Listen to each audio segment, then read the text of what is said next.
encouragement to that.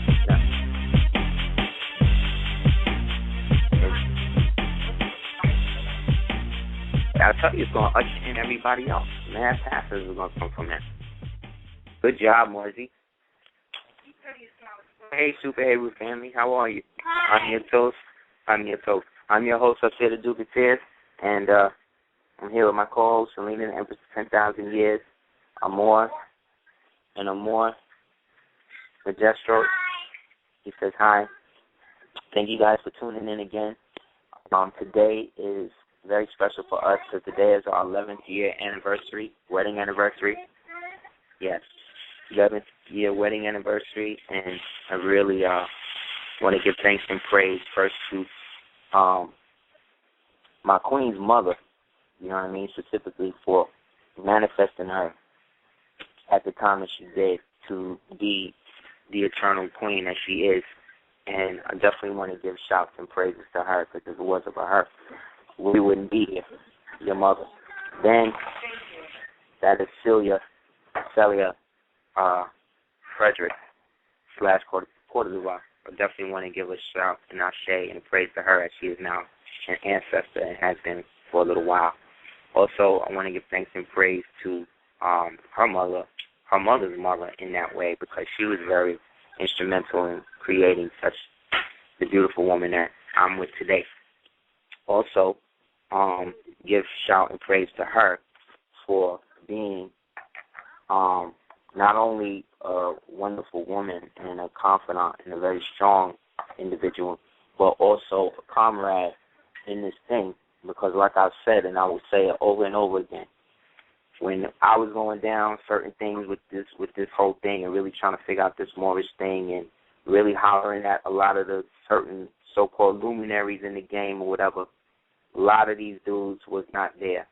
The only Moor that was there holding me down all the times that I had to go through certain things or whatever was this Moor right here, which is Selena, the Empress of 10,000 Years. So I definitely want to give a shout and praise to her and thank you for always being there and holding us up and giving me a beautiful son, man. You know, Amor is definitely the combination between both of us, and it shows, again, that we are Saw Aset Heru, who are the archetypes of all of us who are in this time and within this situation, that we can all give each other love and respect, and to know that black love is something to be revered, to be protected, to be respected, to be celebrated, even if you may not like certain people. Like, I'm not really feeling Will and Jada, but I know what their phenotypical image means to the world. So I'm not going to negate that. Same thing with the president. I'm not going to negate the fact that even though he's a piece of shit, he has still inspired hundreds of thousands of millions of people to be about whatever it is they want to be about. You know, it's just unfortunate that our people can't sometimes think that they can do shit unless they see somebody doing it, you know. And then, unfortunately, it can evolve into situations where they want to do what they see somebody else doing instead of doing what they're here to do themselves. So I definitely want to give thanks and praise for that, and respect to that, to the ancestors and everybody listening and everybody involved, because it's real. One thing that I've learned in doing this work, to keep it real with you, is that as many you have a lot of scholars and a lot of guys and a lot of brothers and sisters talking a lot of different things. But in the end, it takes a very, very strong individual to be able to stand alone and do what they need to do without the threat of the peer pressure and the popular club coming down and trying to make it seem like, you know what I mean, you isolating yourself. Another thing I've learned in this game is that they are very, very, and when I say they, I'm talking about the proverbial they, both in our community and outside of it. They are very, very, very scared of an original black woman who can actively display and articulate what is on her mind in a manner in which you are forced to pay attention. A lot of so-called scholarly men, a lot of niggas in this game, they don't like that. They'll act like they do, but the minute you say something that doesn't go outside of what it is they have already sanctioned, you now become a target. You know what I mean? And I'm not speaking about Selena in particular, because I've seen them do it to other women besides her. However, it is real, and this is something that happens. And the fact that it comes a lot from the unconscious or conscious misogyny of men within this movement, I can see why it would happen like that. But again, when Elijah Muhammad said a nation rises no higher than its woman, he was right. But I would add on that a nation rises no higher than its woman, man, or child. You know what I mean? And as a proponent of the original black family, this is the platform that we are riding for till the wheels fall off. You know what I'm saying? Because everybody got an agenda about the people, the nation, the this, the that. But specifically speaking, the people who are most at risk and are most threatened right now with the climate situation is the black man, the black woman, and the black child.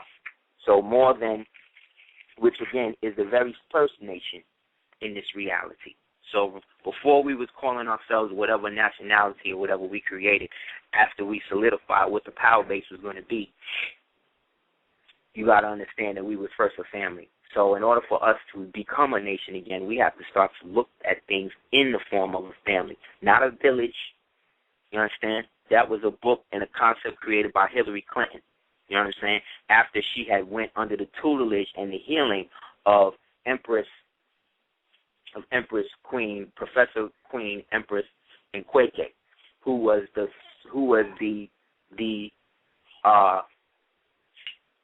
teacher of people like Queen Afua and other people that are in the game right now that nobody's really acknowledging.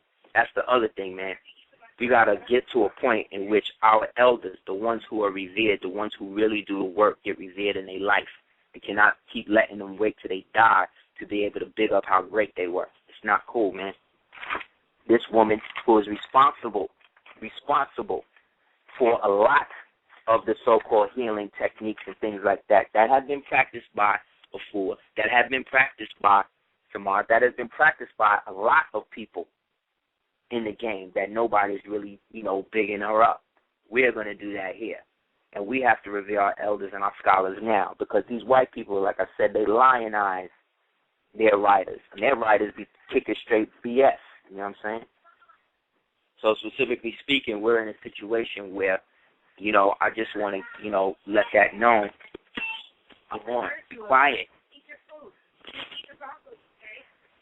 You know what I'm saying? So it's a point where, again, not going in on people or going in on people in general, I'm just saying it's real. And that we have a lot of scholars, the unsung heroes within this game. Yeah, a couple went in on that, you know what I'm saying? And they don't get the props that they deserve. So, again, big up to all of the unsung heroes in the conscious movement who may not have websites, who may not be out there, who may not be on it, but they're on the front lines every day. That means the people listening. That means the elders who made the way for people like myself and Queen and others, and anybody else who comes after us with this thing. You know what I mean? So we definitely want to build on that.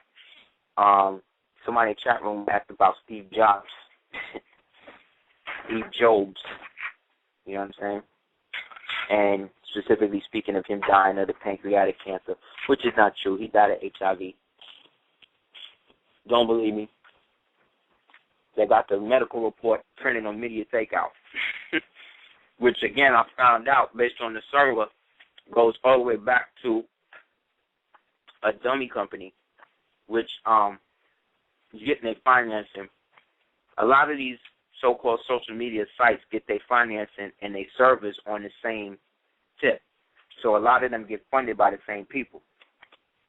It's not exactly what you think it is in terms of people just conspiring and just going on and paying advertisement fees. It's more than that. But long story short, he died of AIDS that was contracted allegedly in some sort of ritual in which they hit him. Well, actually, the AIDS thing was diagnosed in 2004, which coincidentally was around the same time that Apple's computers basically went extra viral, extra global, in which he started coming out with the iPad and all that other shit, which basically trumped the Microsoft Windows thing. So when him and Bill Gates fell out behind that, and a little while after that, he was diagnosed with the pancreatic cancer, but actually it's HIV, which means that he probably died from AIDS-related pneumonia. It don't surprise me, you know. It shouldn't surprise anybody, but again, they trying to big up this guy like he, you know, the sliced bread. But regardless of what, that's what it is. Another interesting thing that's going to be coming up soon that people should do specifically, that people should do the knowledge to, is the fact that Chinese numerology is coming up to the point where we are going to experience a lot of unusual things, or we're experiencing unusual things that quantum physicists refer to as anomalies. But specifically speaking, one of the main anomalies is the fact that we're going to have within this time period, as we're winding down to the 0 point,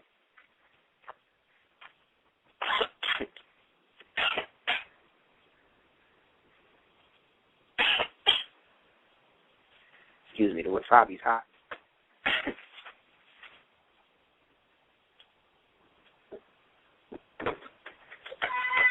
We have a lot of unusual dates, like 1-1-11, 1-11-11, 11-1-11, and 11-11-11. So if you take the last two digits of the year that you were born and the age you'll be in this current year, the result will add up to 111. This, in, again, quantum, or what they call the superstring theory of quantum physical mechanics, this is an aspect, again, of a tetrahedral redundancy. This is something that is geometrically, geodetically in tune with a certain vibrational octave raising that is starting to account for a lot of the strange things that we may feel, a lot of the vivid and entailed dreams that we're going through and all of that. A lot of that stuff is coming from this aspect. We're also going to have, in October, we're going to have 5 Sundays, 5 Mondays, and 5 Saturdays. You know what I mean? So the thing about the whole Chinese numerology thing with the 11111 is the fact that this is something that took place, or something that has taken place, or that only takes place maybe about 823 years. You understand? So like I said, we used to go through situations where we would go through things and it would take years for you to go live or go through some sort of astrological development. We going through these things like one a week, twice a week. So it goes to say a lot as to the time that we're in and the vibrational frequency that we are all sharing. So specifically speaking, like I said, this is a time for you to be able to really associate what it is you want to experience or what it is you do not want to experience. And now is the time to act directly on those things. Now is the time for you to act directly on those things that you want to see initiated in this reality now, because you're jumping too much.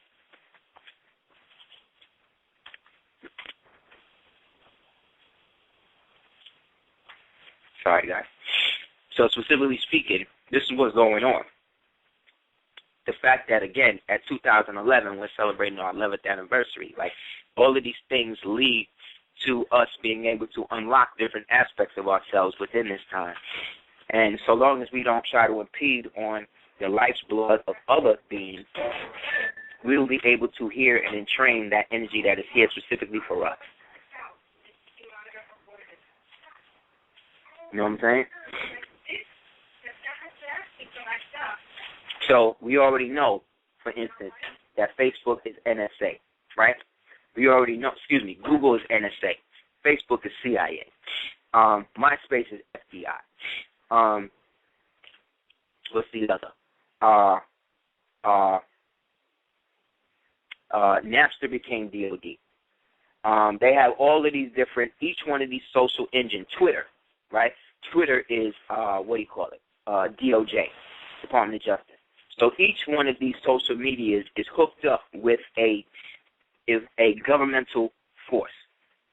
So what this means is that government, as we know, the only people, right, in this world, the people who kill the most people in the entire world are governments. Governments are basically set up to be living genocide farms in which they can domesticate as many humans as they want, and then through process of necessary elimination, create a social caste system in which those humans can be domesticated to produce a certain amount of output. Okay? This is the basis of social engineering. Okay? This is why, if you notice, people who have Twitter pages, a lot of their shit gets hacked very quick, because the algorithm attached to Twitter is very, very basic. So a lot of people can use your Twitter account to break into your other accounts. People have created fake or false Twitter accounts to frame other people for crimes. That's another thing they're not talking about. Which is, you have a cybernetic crime bureau, a part of the United States, but it's actually connected to the military wing of NASA, which is now basically doing a lot of these things in secret. So specifically speaking, people, again, are creating holographic profiles of you in which everything that you post and everything that you put up and everything that you basically identify and put in is basically added up into this matrix to create a panoramic view of your thought patterns. So hopefully one day, through your computer, they'll be able to flip the switch, and eventually make you think the thoughts of the created you, which is a composite of all of the different posts and things that you have posted throughout the years since you've been, let's say, computer literate.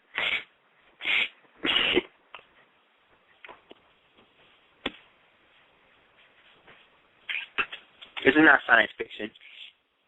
You know what I'm saying? This is fact.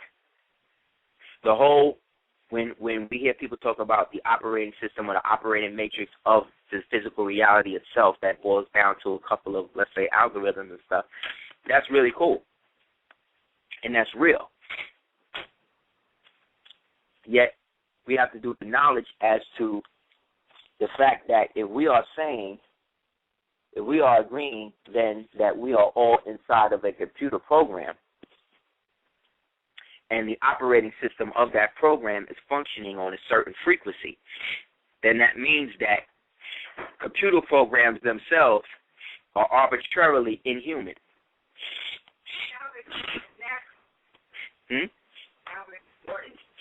I'm sorry, I got a cold, so I'm bringing all this stuff out as you going in. So if that's the case with the program and the algorithm is set up, it's in a situation in which now we, the living souls, right, who have incarnated here to be human beings, reincarnated here to be physical/non-physical. We were not here to be one more than the other. You understand? Because if that's the case, then we would actually be able to transmit and become that Merkaba with no problem again. Yet the less time, or the less we started to do the knowledge to that, and the more time we tried to make the physical reality more of a paradise than the spiritual one, the more we had to start creating living, or let's say artificial pyramids on the outside of ourselves to commandeer and reawaken the energy that was already divinely in us. You are the pyramid. You are the Akashic records. The light don't bring that to you. The light activates that in you. The reason why, because when you look at it like this, go to Google Sky, right, and type in the sun, and then see what you see. You don't see nothing. Go to Google Sky and type in Mars or Jupiter or anything else, and what do you see? You don't see nothing. But go to the NASA websites or the JPL, the Jet Propulsion Laboratories, all started by Jack Parsons. Go to that and type in the planets and see what you see. So again, if the sun is the biggest Huh? If the sun is the biggest, most magnanimous thing in the universe and all of that, and there's nowhere that you can go without seeing it, and all we see when we down here on Earth is it, why is it that when we break orbit, it disappears? Well, one astronaut said, well, it's because, the sun, has a certain aspect of it, and, when you rise up and you come out of the atmosphere, you don't necessarily see it as quick because, based on the trajectory of you coming up into the solar, out of Earth, you may not see it. Basically is what they're saying. Let me ask you this. If the sun is so many billions, quadrillions, or milliards, or whatever degrees high, hot, and big, how can you not see it? You know what I mean? Unless you're in a cave or somewhere else. How can you not see something that's supposed to be apparent to everybody every day? Because our understanding of the sun is about to go through a drastic reorganization as well. You understand? Because due to the solar mythos, or I should say the solar logos that has existed for some time now, we are now going to the point where the inner sun within us is now starting to be activated, which then means that the sun outside, the holographic sun, is basically the physical battery that we left burning when the more we lost focus of our divine mission here. So the more we started to lose focus as to who and what we are, the more we had to start creating artificial things in the universe to start to remind us of who and what we are here and are to do. You understand? So when you find yourself in deja vu situations or in redundant situations that remind you of other situations that you've been through, it's all based upon the fact that you have probably been through it with them same people. It's just that in this reality, in order for you to be able to rise to the highest apex of yourself, you have to forget and leave behind certain knowledge in order to reinvest it and reawaken it through the process in this reality that they refer to as carbon-14, which symbolically is symbolic to Aseer, the great resurrector, or who they call the Lord of the Perfect Black, or who in some cases was referred to as the goddess Aseer, who is the father of Heru, who was cut up into those 14 pieces that then became the basis of the numerical value of carbon-14. So as he is the physical representation of regeneration, that regeneration was symbolized by the number 14. 14 as in carbon-14, as in going from one state to the next, which is why he had to be cut up into the 14 pieces. So the ritual of Aseer, or the ritual murder of Aseer, is actually the ritual murder of Hiram, which is also the ritual murder that takes place every time you have a situation of police brutality. You always have more than one police there preying on Hiram, a.k.a. the black man, a.k.a. Aseer, black man. So the white man then is playing sex in the ritual. You know what I mean?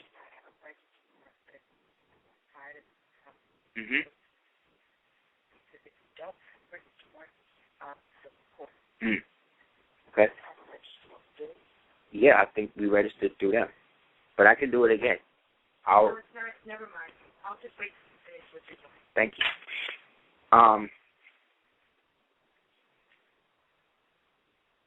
So essentially, when they do that to us, Sean Bell or anything like that, it's specifically speaking and based upon them fulfilling that ritual. You know what I mean? Fulfilling the ritual to become Hiram and initiate that resurrecting aspect within us. This is why when you read certain aspects of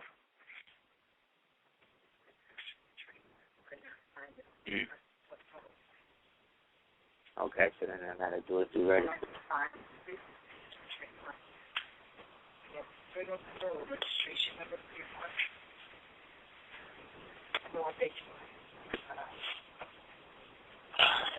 So essentially, this is how it kind of goes. You know what I mean?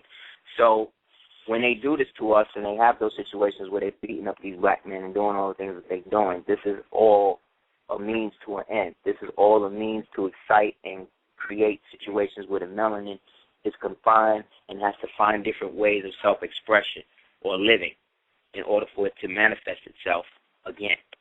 Yes, because a lot of us don't know that, and a lot of so-called Masons don't really understand that aspect of the game. They wind up being used,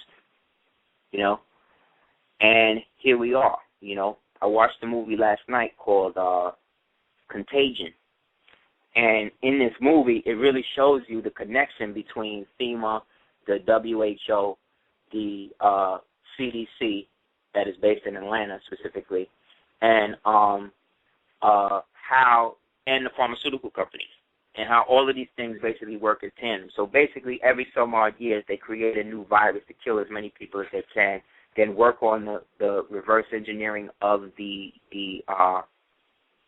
germ or virus, and then basically make billions of dollars off of the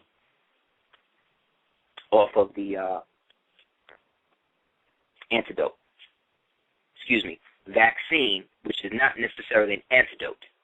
An antidote is something that destroys the virus altogether.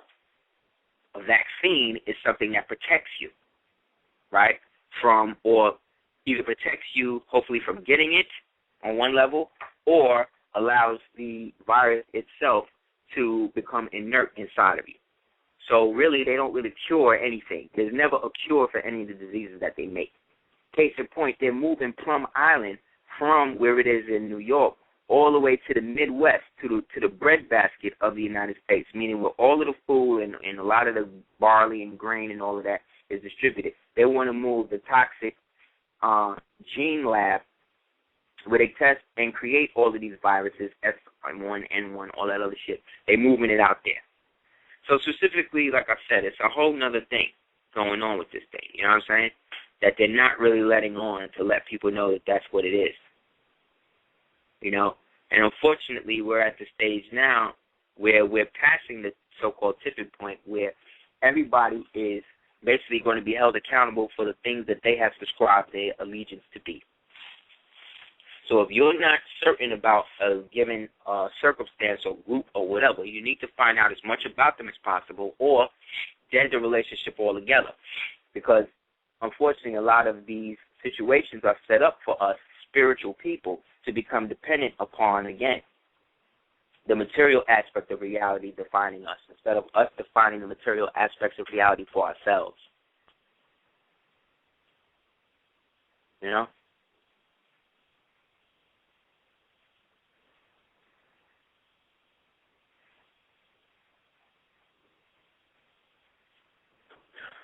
Excuse me.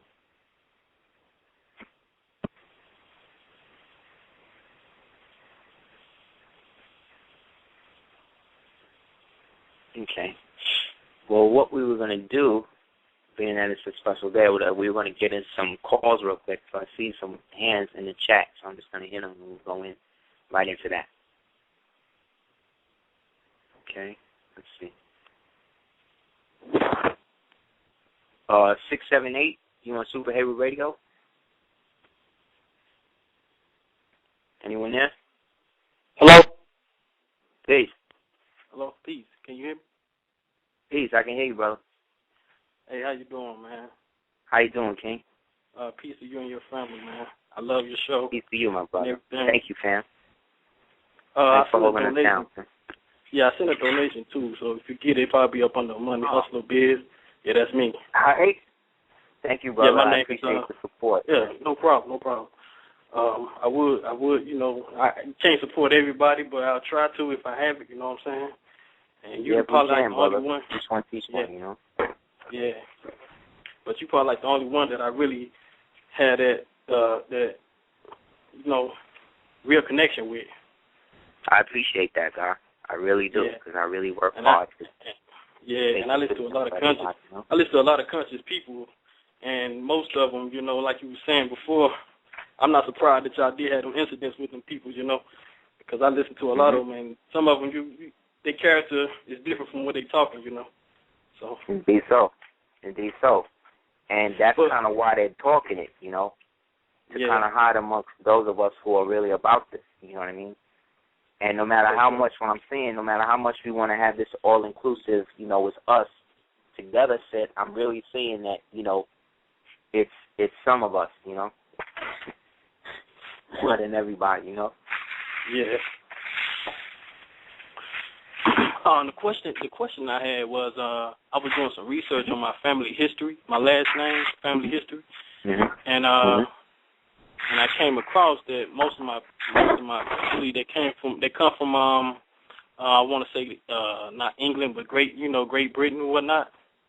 And I was going to ask you, why is that? Why is that so? Like a lot of people, my last name it traces back all the way to Great Britain or England, whatever it used to be called. What's the name? My last name is Richardson. Okay, so yeah, that goes back to the fact that all of Europe, all of Europa, as it was really called, was really ruled by one family, and it's still like that to this day. You know what I mean? It's just the family that's running it now are those remnants of those people who married into our families and bleached us out. So when you look back to the earliest bones and earliest dynasties or whatever that they found in Europa, you will find that they find this picture of an image of a woman, or what they call a Grimaldi woman. They refer to as the Venus of Willendorf. And you've seen it before. It's a big, big black type woman with like an afro type hair. It's like a sculpture that they found. They said it's one of the oldest sculptures ever. Now the Grimaldi family, you've seen it. Yeah, I seen it on the news. Family, right. The Grimaldi family specifically is the oldest of the so-called European house families that go all the way back prior to the establishment of the Holy Roman Empire. So we talk going back thousands of years.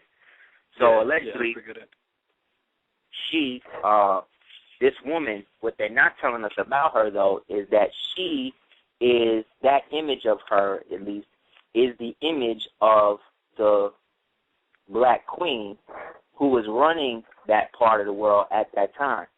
And she was the one who allowed the Caucasoids basically to become what is called European, in a sense, because she allowed part of the process to be, took place in that place that we today call Europa.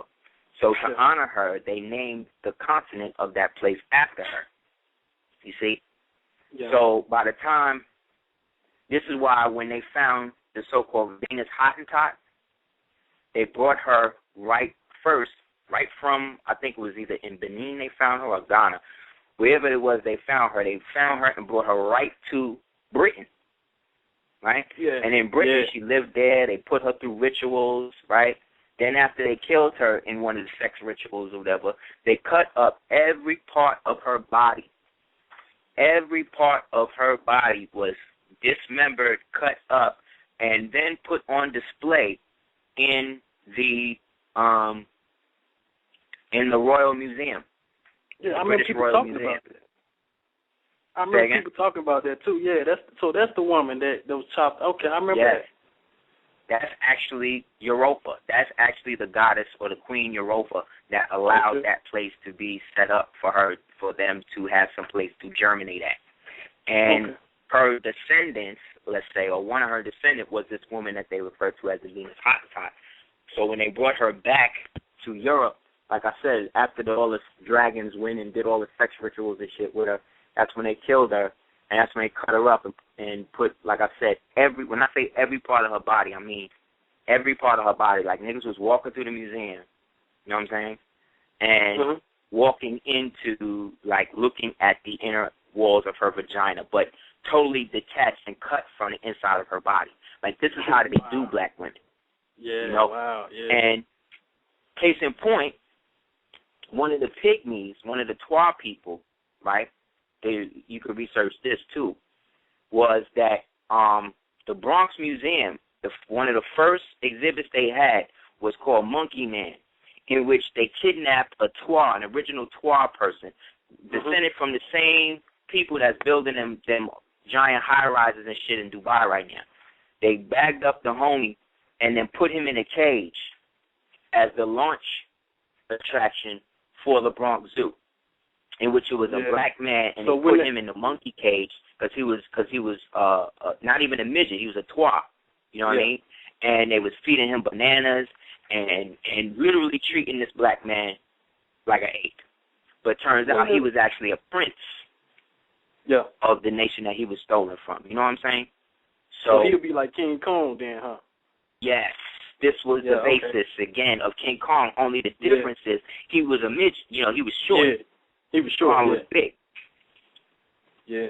So, you know, between all of that, so in going back to your question, the Richardsons and all of that, your family, or the reason why we have so many black people there, because we've always been there.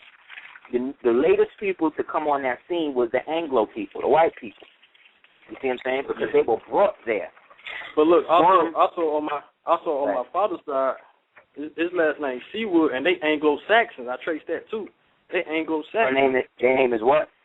Seawood, but it's spelled in England it's S-E-W-A-R-D, but over here it's S-E-A-W-O-O-D.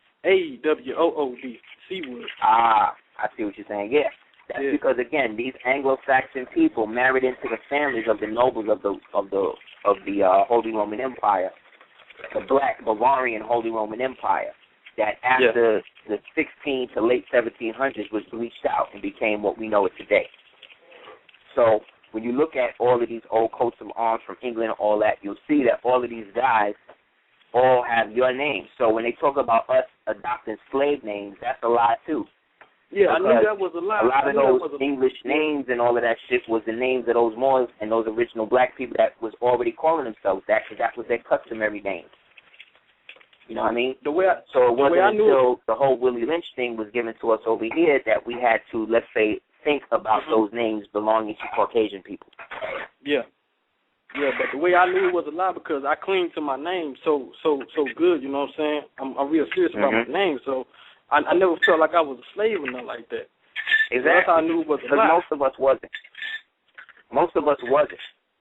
Because they want you to believe that slavery in this country, in this hemisphere, in the United States at least, started, let's say, all the way back in the 1600s when the people who came over here on the good ship Jesus, those first people were Moors, indentured servants, who had been bagged up during the whole expatriation shit that was going on in Grenada and Europa. So when they came over here, they became the indentured servant. They were not the slaves. The slaves were the Puritans and the immigrants and the Caucasian people who were in the bottom of the ships basically coming in. And then when we got here, the indentures did their thing, and then the slaves went to the plantation. The plantations were known as colonies. You see what I'm saying? So to the white people, so to us it's a plantation, but to the white people they call it a colony. But it's the same thing. It's slaves in either way. Yeah. You know what I'm saying? Another thing I had traced one name that was married into my family is a Hamer, and they come from Bolton Lee Moore. You ever heard of that? Bolton Lee Moore? Yep. Yeah, that's exactly. And look, how I know it's true is I put it up on my Facebook, and one of my cousins got mad about it. She got mad because I put King Hamer on there, and she got mad at me. Yo, she got so mad at me, she wrote a whole essay on me. I still got the essay. I can send it to you. She wrote the whole essay to me, and my fiance. Yeah, I don't know why she was upset. It just came out of nowhere, man. I mean, like, she blasted me in front of everybody. My whole family blasted me in front of everybody. King? Yeah, I had put King Hamer. I put King Hamer. Yeah, I put King Hamer and my last name, and she got mad about it. She's like, yo, you ain't no Hamer, you ain't this, you ain't that. All on Facebook. Now, like, this is somebody in your family or somebody that was just on Facebook that seen it? No, this is someone in my family. Me and her is first cousins.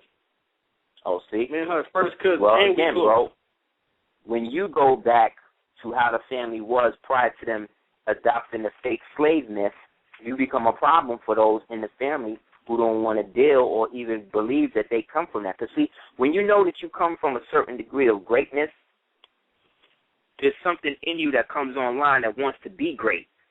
Yeah, exactly. If they keep telling you that you come from something negative, like you 3/5 of a man, you're not human, every other day they're coming out with something new to try to convince us as original people that we ain't shit. So if you have somebody that's constantly harping on your genetics, constantly harping on what it is you talking about is not real and things like that, they hiding something.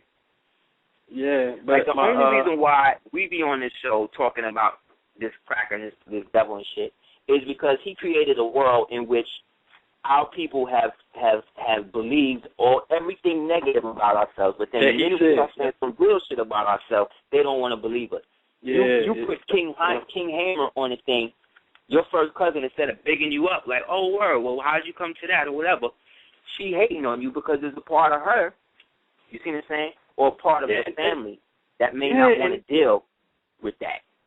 And that's why I didn't understand, man, but it's been going on for a long time, like ever since, some of the earlier Moors in my family died, and I was always there around them. They always had me around them. And she's trying to tell me the history. She's trying to tell me the history when I was around them. I was always around them, and they told me the history, you know what I'm saying?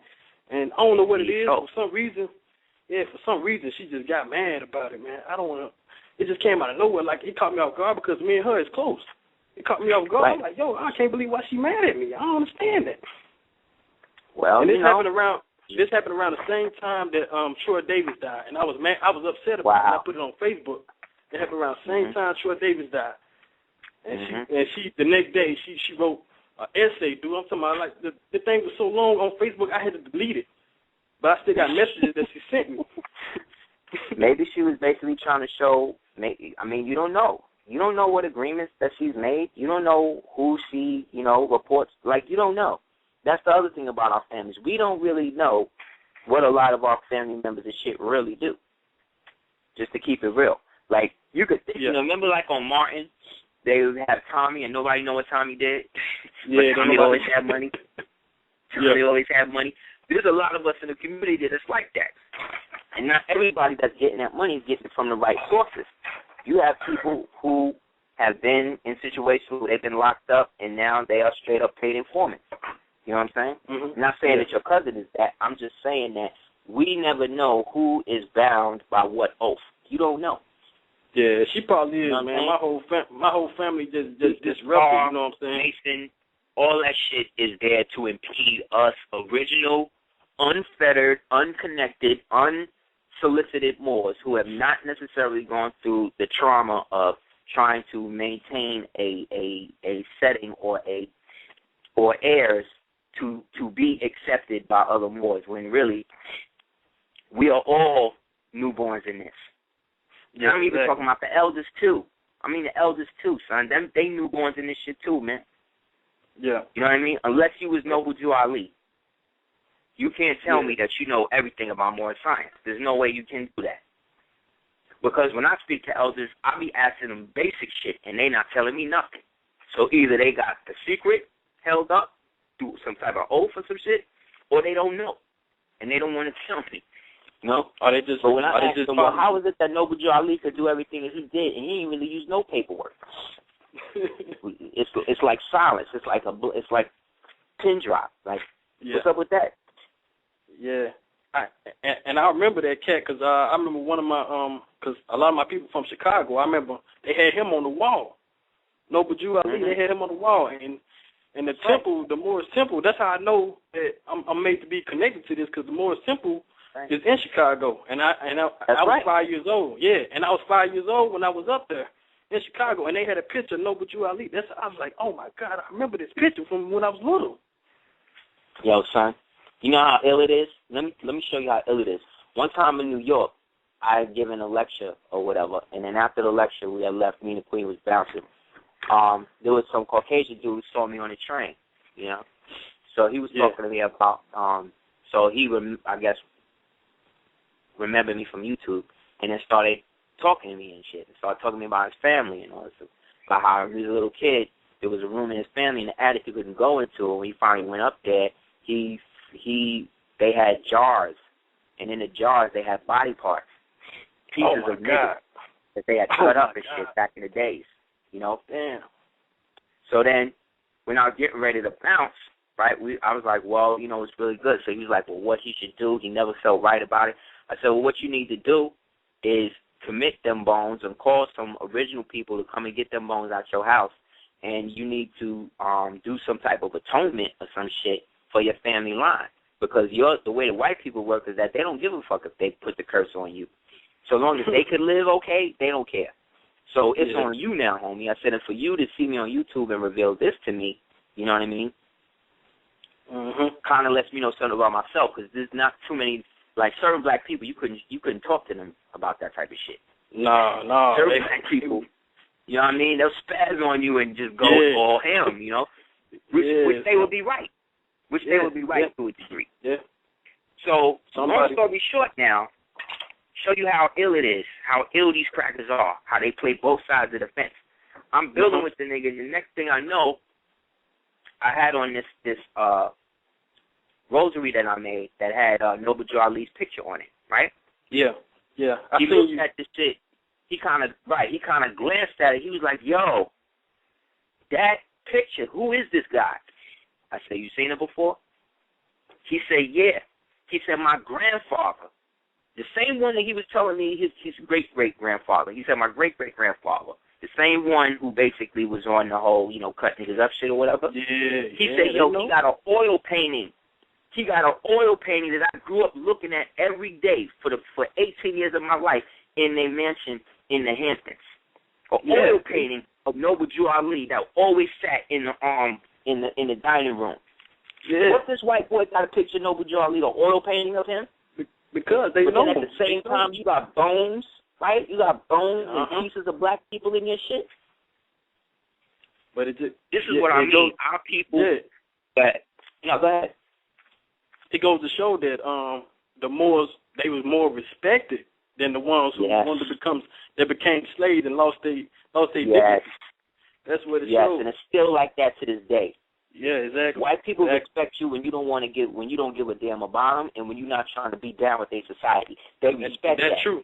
That's true, because they respect me a lot, man. I don't do nothing to, you know what I'm saying? They just respect me because I guess they see it in my eyes. I always get that. People tell me that. I see it in your eyes. Yes. I see it in your eyes.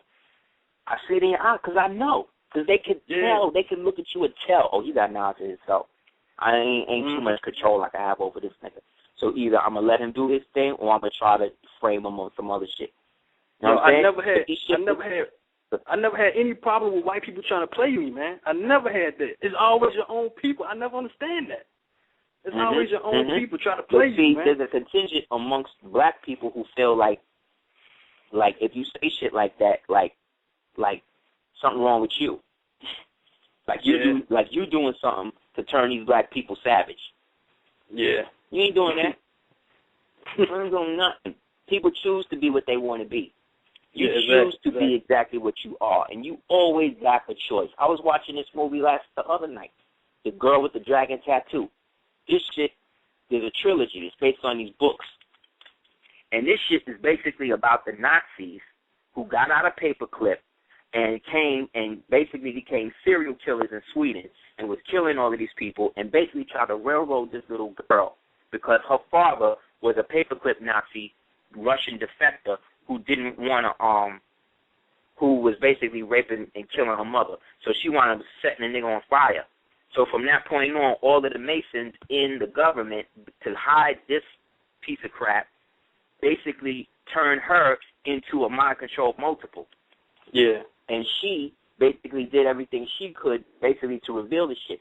So when they were really going through it, it showed you the institutional nature of how the world was basically reconfigured to accommodate Nazi ideology in the form of things like serial killing, in the form of things like ritual child abuse, in the form of things like extra racial tensions that have nothing really to do with, let's say, greater white people at large. Because the poor white people, they just want to seem white, meaning that they'd rather not have money if they could still have status. Yeah, exactly. Whereas, I know those types. So that means that the white man, there's a call right now. Yeah. They want to do that now. You know what I'm saying? So they don't give a damn about those that really want to show how down they are and how much they're willing to uphold America for these white. White people don't care about that. White people they don't respect and give homage to those black people that they don't want to have nothing to do with. So and prove that it was white people in the Congress. It was Caucasian people in this Congress that was appealing to get Marcus Garvey's thing, to give him a pardon.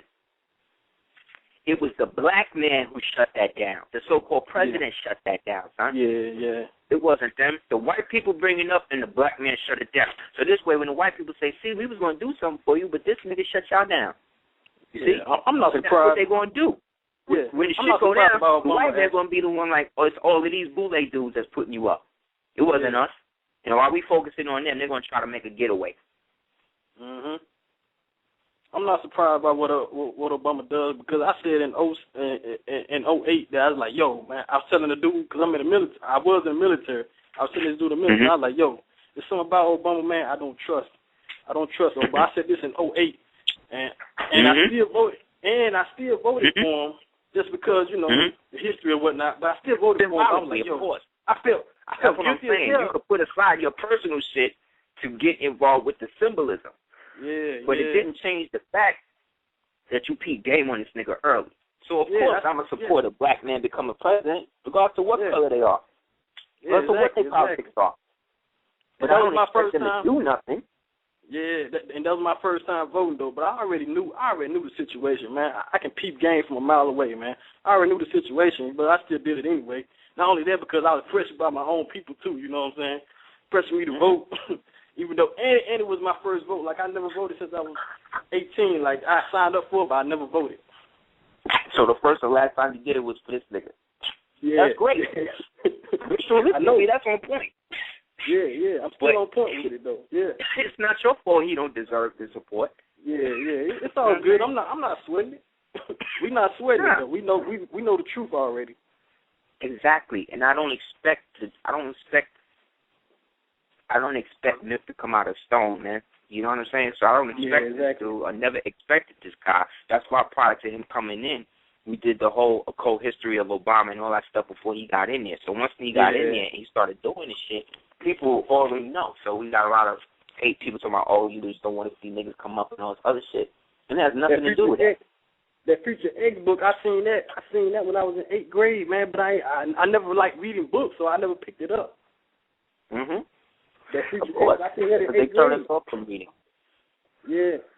Now, there's a book you could get called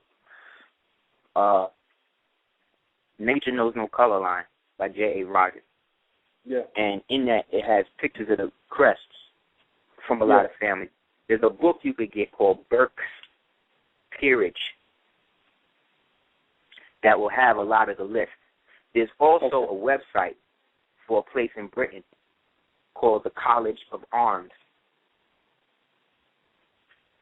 And you could type in Richardson or Richards and see what crests come up. And you'll probably see a big black head. Yeah, I know I will. There's no doubt. I know I will. But one thing I wanted to ask you was if I wanted to give blood to find out my whole lineage, where would I go about doing that? Because I want to find out my family history before I start doing my sovereign papers. You know what I'm saying? Right. So you're asking, like, what book you could get, or specifically? What do you mean? Like, if I wanted to give blood to find out my whole lineage, like my whole bloodline, how would I go about doing that? Well, you know, they have Ancestry.com and that stuff. What they don't tell you is that they, based on the Human Genome Project, they reserve the right to do alternative tests on your genetic code after they research DNA. Ancestry.com, I think they biased, man, because they only show a whole bunch of white pieces, man. They don't never show the real. I don't know about Ancestry, because I try to go they'll through them, show you. They got a whole black thing. They do the black thing too. But what I'm saying is the problem with it, to me, more than that, is the fact that one, they reserve the right to do the denial to your genome and other research. You agree to that? And then the other problem with that is that they also have a thing where they try to copyright it. Yeah. Oh, see, I can't deal through voluntary consent. Through voluntary consent if you join in the site. Yeah, I can't do that. No, I don't know about that one. I don't know about giving them. So one way to do that would be to go on a vision quest yourself. Yeah, that's what I was thinking. Meaning, go into a meditation or a guided meditation or whatever, and ask your own genetics where you come from. Yeah, and I tried that a couple of times. One time I did it, I hugged an angel, then I went through a wormhole. But I didn't come out. I had woke up. Look, they gave me a name. I woke up and I forgot the name. I forgot to write it down. Someone told me to get up and write it down, but I was too tired. I forgot to write it down. They gave me a name. Well, what you do, you go online. You go into a meditation again, and you visualize a spiral staircase going upwards into infinity. Okay. The further up you go the staircase, the further into the future you're going. The further down you go into the staircase, the further back you're going.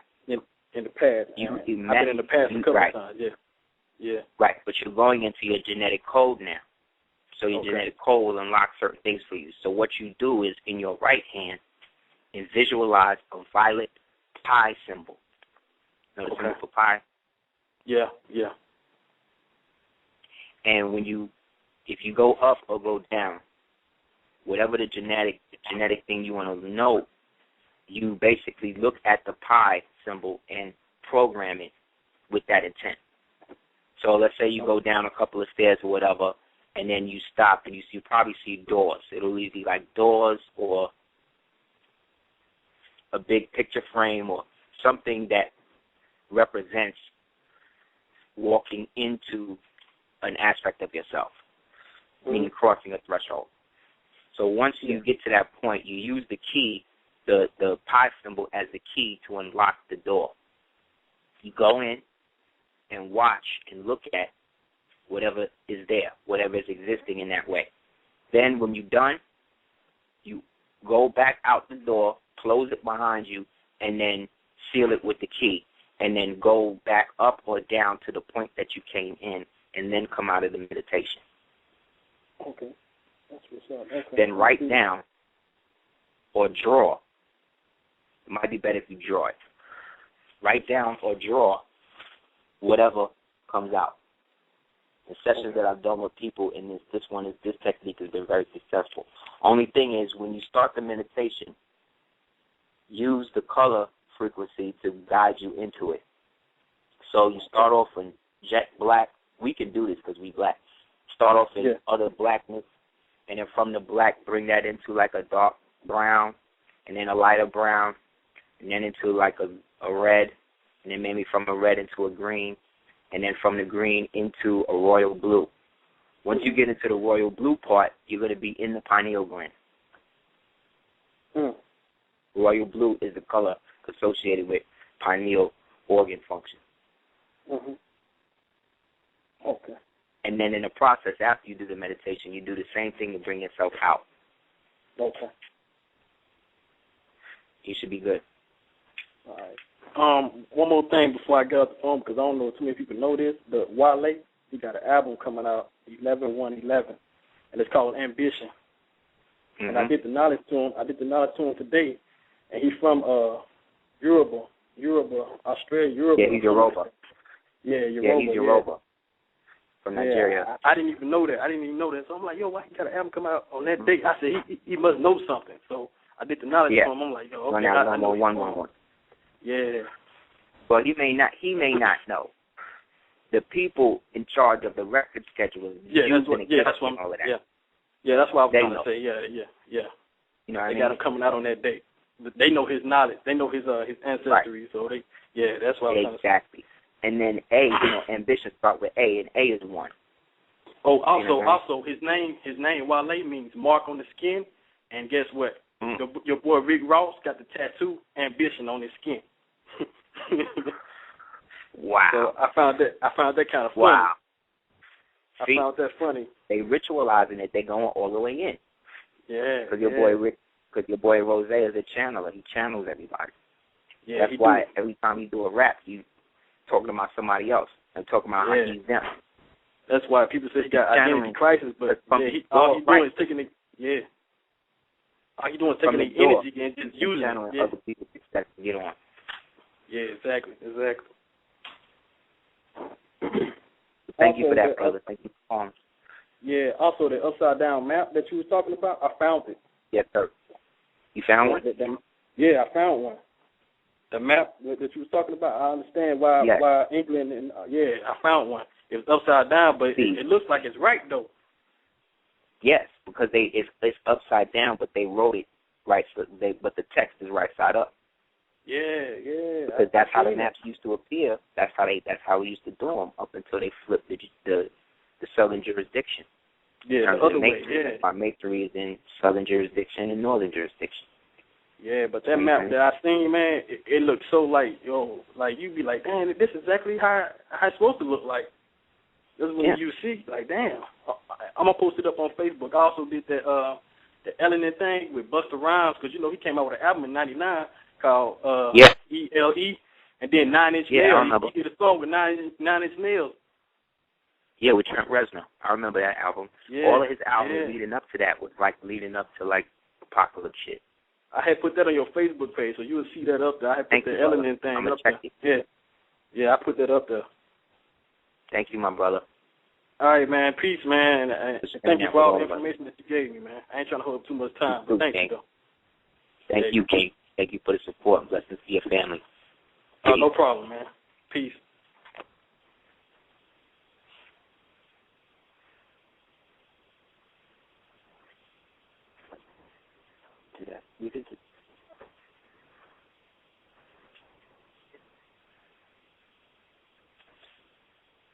So, yeah, just to let everybody know, we go until 10:30 tonight because me and the Queen is trying to go out on some anniversary tip. So, tell me when that. Okay, cool. So we got time for 2 more calls. 916, you want Super Heru Radio? Hello, Duke. Steve. Hey, how you doing, brother? Hey, King, how you doing? I'm good, mate. Good to talk to you. And congratulations to you and your queen today. Thank you, family. Thank you, King. And what I wanted to ask you was about, I'm doing my history on my family and everything, and so I found out that we were Moorish Hebrews from Portugal. Yes, and being that today is Yom Kippur, I was wondering, is there any books or anything that you could lead me to that I could learn more about how we did things as opposed to the Ashkenazi way of doing things in the modern day? Definitely. That's a great question, brother. Yeah, there's a couple of books. There's a book you can get called Falasha Anthology, the Black Jews of Ethiopia, by Wolf Leslau, Leslau. Okay. All right. There's another one you can get called what was it?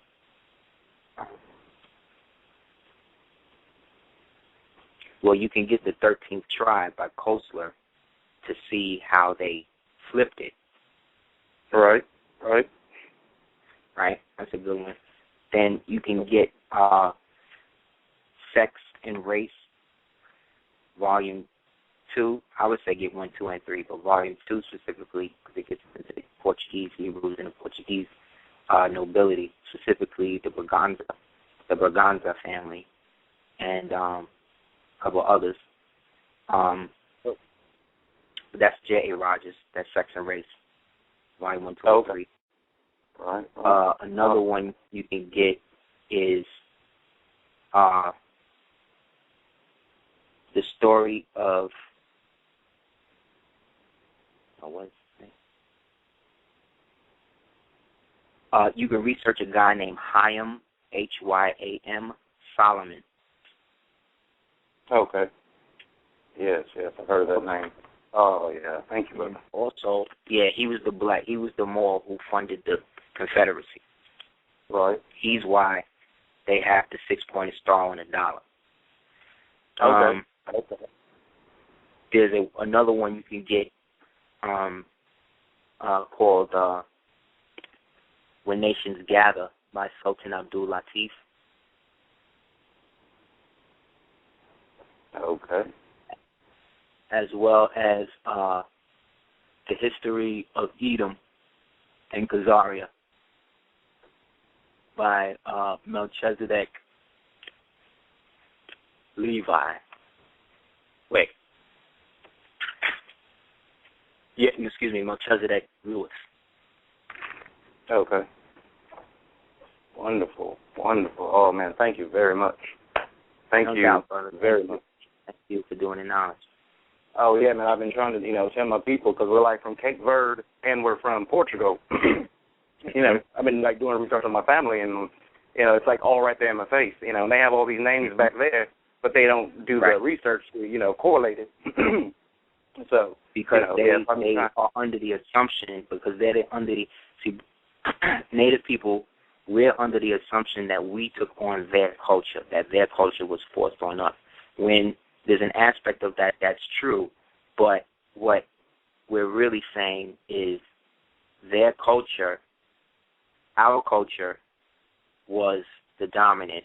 They basically came in, and some of it was flipped up by them and some of us who were working with them to retard the progress of all of us and to set these people up in our place until we could get our individual things together, which is why we're so fragmented to this day, which is why black people specifically are the only people whose language specifically was taken from them.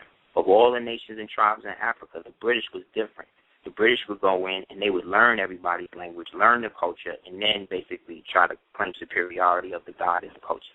The Americans, because they have no culture, and they were all basically the brigands and the laggards and the serfs and bottom of the barrel, they needed to have a situation where they didn't know how to speak anything other than Pig's English. You know what I'm saying? Right. So that means that if anybody could speak something else around them other than that, that would be a threat. So you make it so that way everybody got to do it until you learn the languages, and then that's it. So under that system, Latin has to be dead. You see what I'm saying?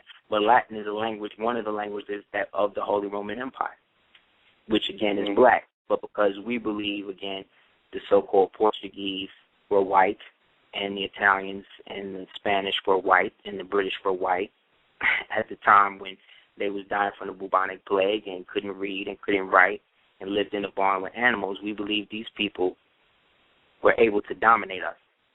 So we take their designation slave, which represents Slovenian, of which we can never be, and they adopt the nobility in terms of our names, the Moorish this, the Moorish that, and then just bleach the family bloodline out, kill a generation of elders off so nobody can tell what happened, and then create schools to make everybody follow the same story. And here we are. And like the conquistadors, when they talk about them, the conquistadors were Hebrews. Yeah, that's what made them different. A lot of my family comes from a royal line in Portugal. Yeah. And my family, we're dark-skinned people. And even being that, I've seen their records on their census records back in the late 1800s here in America, and they were all called white people, as black as they were. As all black people at that time were. You see what I'm saying? Exactly. But they switched it up, made the history make you think that we was all slaves, when really the stuff that you see, the battles that you see Portugal fighting with Songhai or whatever African empire is really two black or Moorish empires going against each other, or the remnants of that going against each other. So it's not like it's just these white people coming in. With a couple of white people who have been promoted to the title of captain or admiral or something, but they are just fighting wars on behalf of us. You see what I'm saying? Exactly. Because I had my great grandfather used to sell white slaves. No joke. That's right. Slaves. And I try to tell people this, and I'm like, look, this is no history. This is my family. There's a book you could get. There's a book you could get called Candide, and there's a whole section about the Moorish pirates bagging up thousands of millions of so-called Christian slaves throughout the world. That's the term Christian at the time was synonymous with slave. We had so many of them. So when you read about the abolitionists of the United States history, what you're reading about are Caucasian men and women fighting to establish their own freedom. petitioning old Moorish dynasties and old Moorish families to give them money and aid or allow them to fight, for them in return for protection and, again, freedom. Yes, yes, exactly. I was watching some old family videos from Cape Verde from, back in the early 40s and 50s. It was a wedding. And I'm trying to show my family, who we are. And as I'm walking, there's, this procession. Everyone comes down with, food in a line and everything. And as they're doing this kind of, procession parade thing, they're wearing fezzes. See? I had to pause the DVD and show my family. I said, look, they're wearing red fezzes with tassels hanging off. What I'm saying? What else can I tell you people? I'm like, come on. It's in your face. It's right here. But you know what they did? Leopold and them, who was one of the oldest families to kind of come up and fight for their freedom. Once they got the chance to own, they exploited what was going on with the wars in Uganda, and then basically took rival tribe leaders and put feathers on them, and then forced them to brutalize the other black people, cutting their arms off and all that other crazy shit, to then force now the reorganization of how we looked at the Fez as a people. You see what I'm saying? Right. Because the people who were wearing the feathers, tormenting the people, were not Moors traditionally, and they were not under, let's say, somehow connected to more science or anything. The Fez was going through a reorganization where they were now using it for Freemasonic terms. And so it had to be turned into a negative into the psyche of the people. So, being that they were fighting tribal wars anyway, once these guys came up, Leopold came up, he made his police wear the feathers to then psychologically turn the people against their own culture. The same way in the United States, it turned us away from words like negar, which is nigger, or Sambo, or Jew, or uncle, or what's another one they got from us? Nagar, Sambo, Jig, Jigaboo, Mon. The way that the Jamaican people say Mon and all that all the time, that's from the Mon. Right. People from Sambo, Judaism. So again, we're always talking about us. And so, yeah, you get those books. You can also petition the government of Portugal to release records on the family. And then get the other side of that. Because now is the time we can establish family trusts based on this knowledge, in which now you have your own title of nobility, which is inherent and not given. You know what I'm saying? Indeed. Which is why the Moors were the nobles and the Freemasons were the royals. Nobility always trumps royalty, because nobility is based on blood and cosmic inheritance. Royalty exactly. That's what my family, because they were like our great-grandfather, he comes from old Portuguese nobility. And I was trying to tell them that's not royalty. They're like, oh, it's a royal family. I said, no. Royalty and nobility are not the same. Exactly. Totally different. Royal is really just somebody giving you the ability to come up. Noble is you always have had it without the help of whoever other than the Creator. So it's definitely a time to do that, because now is the time, again, based on that knowledge, to establish family trust and things like that, to solidify that legacy. You know what I mean? Without having to associate with the slave culture that they got you already set up to fall into. Because you don't know where they're taking that DNA and testing it. You don't know what they're comparing it to. Exactly. I can't trust you. You don't know. People. They can tell you anything. They can tell you anything. They go, oh, you from Lithuania. Like, what? Yeah. right. I don't know anybody from there. I don't know anyone from there. Yeah. Come on now. Like, come on, man. You're Moldavian. Like, what? Well, if you know about the Holy Roman Empire, that makes sense. You see what I'm saying? So most black people don't know about that. No, not at all. So black people don't look at it like, oh, I got European in my family. I got white in my family, not knowing that white back then meant black. Yeah, exactly. That's what I do when I do lectures with these. I talk to high school kids and I do lectures and I show them the definition of free white person, and I let them read it and see yourself physically. I show them the letters from George Washington in the Sultan of Morocco. Get it through your head. Don't be sick. Get it. This is your shit. You're home. That's right. That's what I'm saying. You already here. Everything over there was named after shit that was already here. Horace Butler now put it out. Queen Valeria been putting everybody. We've been saying this for years. Now is the time where everybody's like, oh well, maybe that is true. Maybe this is why this stuff is exactly. I've been crazy for the past 6-7 years in my family. Yeah. Now now we're in vogue. Oh man, we're in vogue now. So yeah, G, thank you for that, man. Thank you for the call. Thank you. And by the way, I'm Galaxy Glider in the chat room, and so I've been here listening since the first show, and you're always on your shit.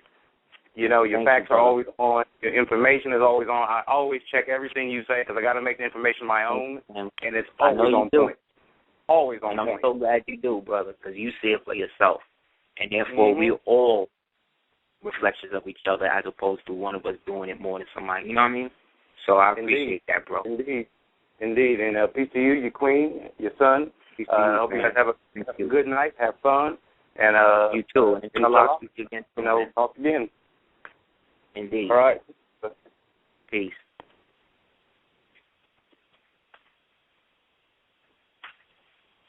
Yeah. Yep. So we're coming down to the last 5 minutes, guys.